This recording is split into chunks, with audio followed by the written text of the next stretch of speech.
Election commission of Pakistan نے Karachi division میں ضمنی اور بلدیاتی انتخابات کی تاریخوں کا اعلان کر دیا۔ کراچی ڈویژن کے تمام اضلاع میں بلدیاتی انتخابات کے لیے پولنگ 23 اکتوبر کو ہوگی۔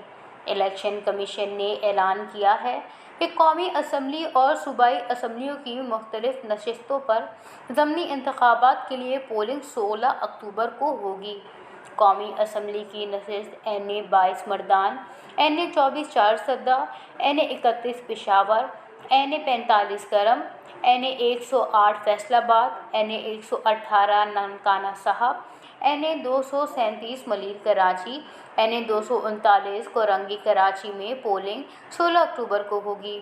اسی طرح این اے 157 ملتان میں بھی ضمنی انتخابات کے لیے پولنگ 16 اکتوبر کو ہوگی۔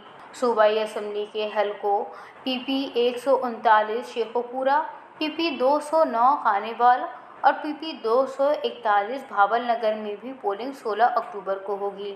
وش نیوز، کراچی۔